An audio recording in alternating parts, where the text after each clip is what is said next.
All right. So I'm really glad that you grabbed time for us to reflect on working styles. Um, we've had some tense chats in the last couple of months, and I think for both of us, just like, oh, that didn't feel good. And so, man, how lucky I am that you were like, wait a minute, we have a tool for this. Let's go back and do it.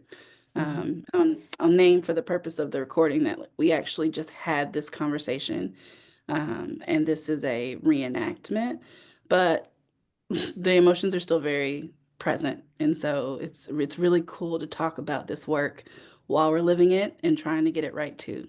So any framing you want to add before we dive in? Yeah, I think that's right. I'm grateful that you're taking the time out to revisit this. I know we talk about it all the time about doing this work and wanting to get it right. So here's our chance. Yeah. Proud of us. Me Okay. too. Let's look back at our original document, and maybe it is helpful to actually share screen on that if you're okay with that. Yeah. Okay, so there's two places where we talk about our differences in our orientations.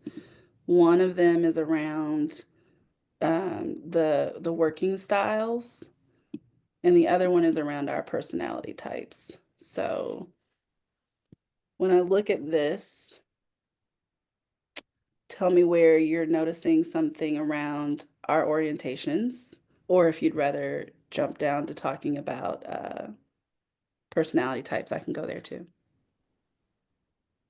Yeah, I think so. Go back up to the orientations. I think a lot of the reflections are coming up from the orientations, Mhm. especially when it comes to the differences, Mhm.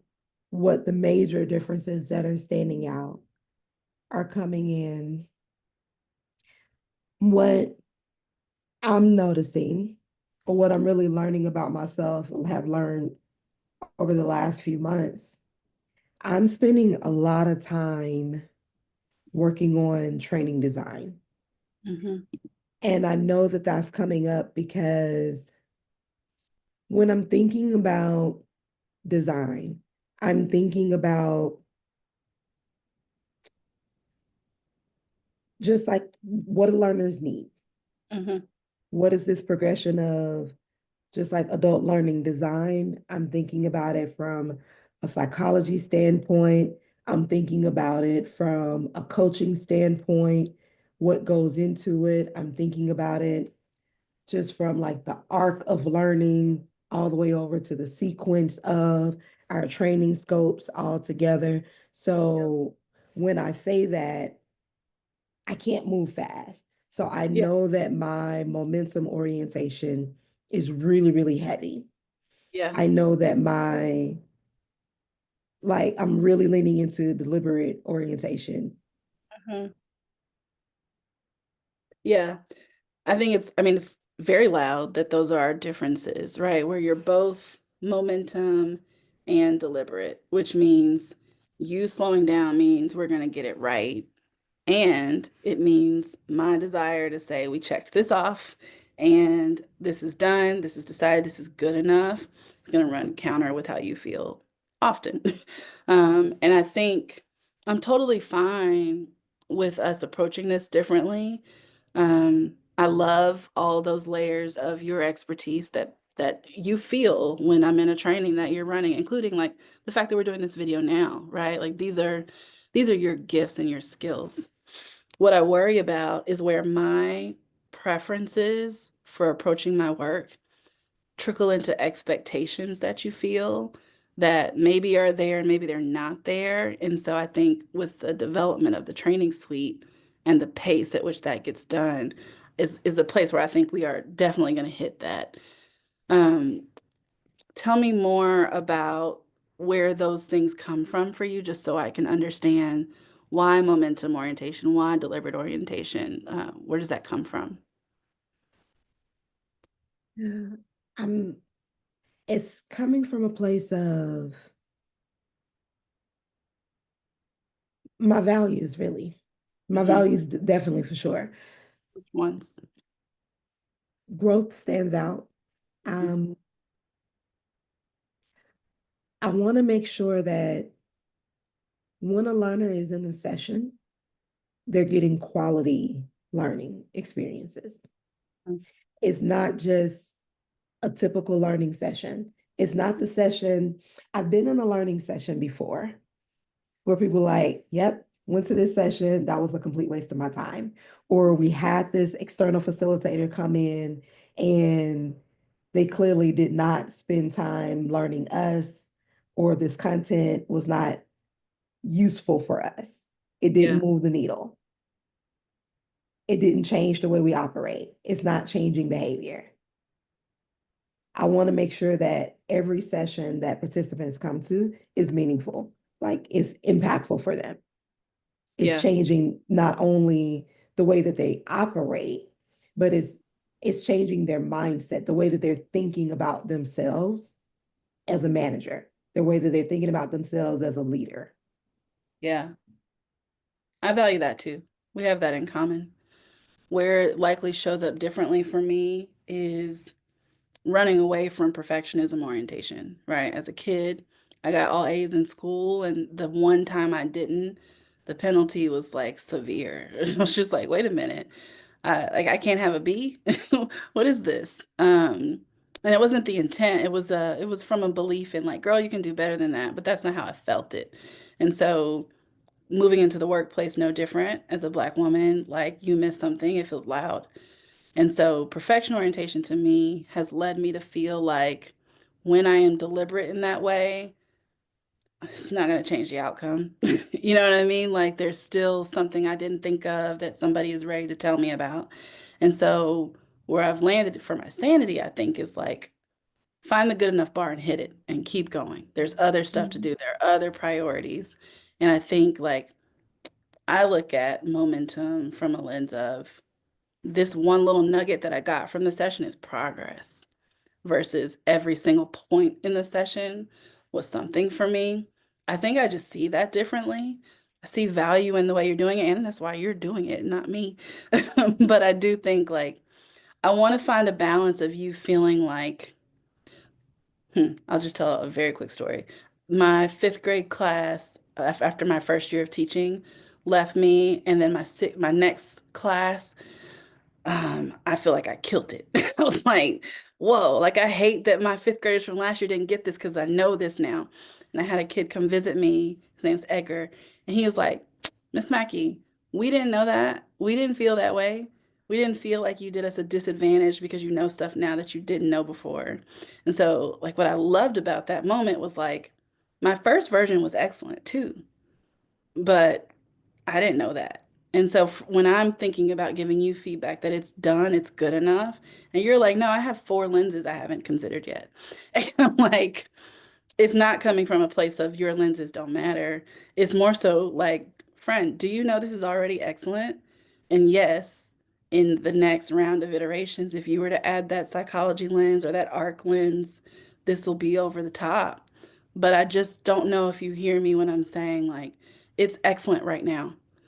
And not that you shouldn't or can't spend more time on it, but in my eyes, this is already going to change the way people approach their work.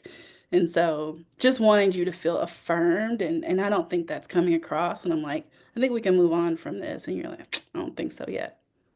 I don't know if that's helpful or if pushes there. I think it's helpful to hear it. So I hear it, acknowledging that, and I still it's helpful to hear it, but at the same time, I don't think it shifts the way that my brain works in the moment when I'm sitting down to actually create, I understand. knowing that it's still going to take me time and like needing like to have that space. Yeah. So like space and capacity wise, it just might take me a little bit longer. Yeah. Well, I think where we can go maybe is for me to just get an understanding of the time you think it will take before we set expectations. And so, like the capacity tracker that you were working on the other day, we didn't do that last year before we said this session be done by this date. We didn't do that, right? So now we Mm. have that. I think the power dynamic is going to probably elevate moments where I'm like, I need you to focus less on this because there's another thing that I want you to do and I want you to have time for it. And I don't want you to feel overwhelmed. And so I just want to make sure we're being transparent about that. If you're feeling like the way I want to approach this is not aligned with how you're wanting me to spend my time, is there wiggle room? What can we do? Like, if you can bring that to me, then I feel like I can be responsive. Um, and I think there will be times when, like, I might ask you to pause something because, like, your expertise is needed somewhere else. And I want to feel like that's okay without disrespecting the way you want to get your work done. That's It can't, helpful. yeah, it shouldn't be my norm, right? Like, I don't want it to be the default that you can never design the way you want to. And I think I'm feeling a need to like align with you that it's okay that if I ask for that, I'm not dismissing your preference here, and I'll try to minimize how often it feels like that. How does that sit with you? That feels good because it feels like if it feels like you're acknowledging that my style is different. Okay. But at the same time, like there are going to be some times, which I can understand that. I can understand and I can respect that. There are going to be some times where I am going to need to move faster than what Yeah. is my norm, my natural orientation, my natural way of operating. Yeah. You know what? It's elevating for me that time. You did one session where you called me and I was on the go and we were talking about it. And I was like, well, what does the data say? And you were like, well, it's fours and fives. And I'm like, friend, like met the success bar. I don't know why you're still over here questioning your moves. And so it feels like we're trying to find that balance of like, we're not questioning if it's good enough. And it doesn't mean you don't want to slow down and spend more time on it. And so I'll just be mindful of it and I appreciate you elevating it. What is there anything else that you're thinking would be helpful to have from me or to hear from me if we hit those snags?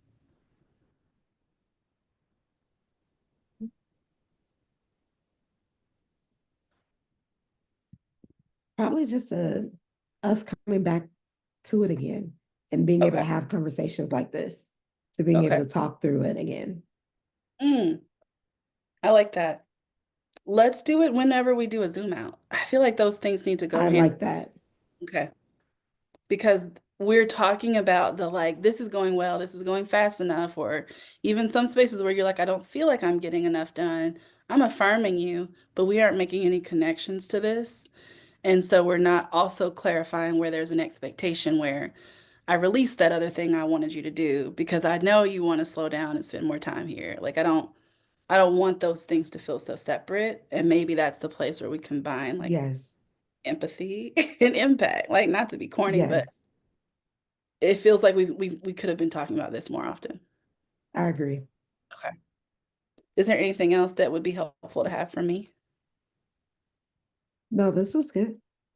Okay. And I feel like I made an ask of you. I'll name it explicitly to see if this feels right for you. That like openness, that if I'm asking you to move faster on a thing, that I can be transparent about that and you'll let me know if you feel like I was dismissive of your capacity. You can do that. Okay. Perfect. I appreciate you. Um, let's let's come back to this in March. So let's take 2 months to practice it, and I think we'll be done with goal setting by then, so we can see how this connects back to your goals. Um, let's do affirmative feedback and constructive feedback. Maybe we did that already. Mm, I have affirmative feedback for you. We would not be having this conversation had you not asked for it. So I appreciate the way that you processed your felt experience, elevated it to me, and then also like connected it to our tools and our work. It feels really encouraging to not carry our relationship on my own, right? Like it feels like you have a dual commitment to being like, this didn't work, tool, right? And I think as a manager, sometimes it feels like it's on me to make sure that we're vibing and you're getting what you need. And to some extent, that's true. But also the way you've shown up feels like I have real partnership in that. You for that. Beautiful. Any feedback for me? Anything you want more of or less of? Um, One, I'm feedback, yes. I am really grateful that you're even more so gratitude than feedback, I guess. Gratitude that you were willing to even have this conversation Mm, because most managers don't do this. mm. Most managers don't take the time to actually have these in-depth conversations or don't see this as being a part of their job. So thank you for that. Um, Feedback. I know that it may not feel easy Mm. to hear someone like push and chime and like bring something to you and question things. So just acknowledging that you did that with grace and Oh, then kept it positive and solution oriented and still heard me at the same time. So that was impactful for me. thank you. I don't know that I would have said I showed up that way, but it's good to hear that that's what it felt like for you. It is hard, and I think I want to be good at it for you. It means a lot to me. And so if you're not experiencing care, I want you to tell me. And so if I'm showing up in a way where you feel like you can't tell me, we got to talk about it. And just know that that's very important for me. Beautiful. And anything else for me? Mhm. Awesome. Thanks.